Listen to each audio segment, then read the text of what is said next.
اعوذ باللہ من الشیطان الرجیم بسم اللہ الرحمن الرحیم۔ سورۃ النصر۔ یہ سورت حضور نبی کریم صلی اللہ علیہ وسلم کی حیات مبارک کے آخری دور میں نازل ہوئی۔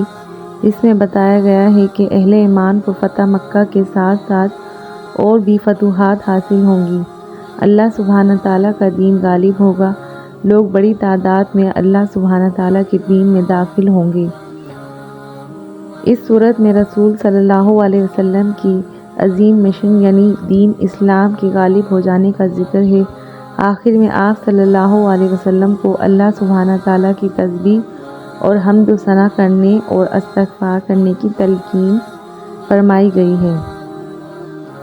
ام المومنین حضرت عائشہ صدیقہ رضی اللہ تعالی عنہا فرماتی ہیں کہ حضور صلی اللہ علیہ وسلم اپنے رکوع اور سجدوں میں کثرت سے سبحانک اللہم ربنا و بحمدک اللہم اغفر لی، اے ہمارے رب تیری ذات پاک ہے اور تیری حمد کے ساتھ ہم تیری تسبیح بیان کرتے ہیں، اے اللہ تو مجھے بخش دے پڑھتے تھے۔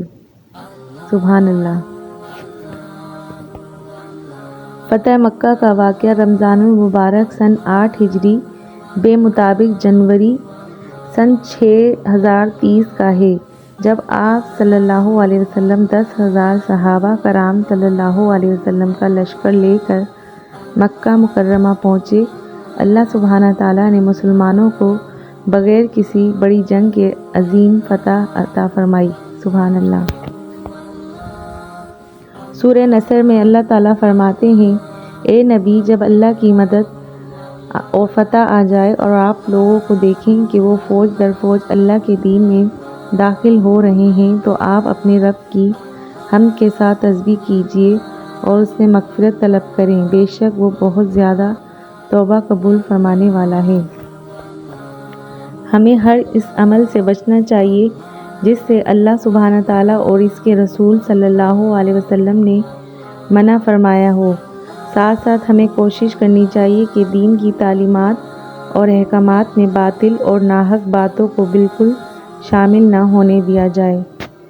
آمین یا رب العالمین۔ جزاک اللہ۔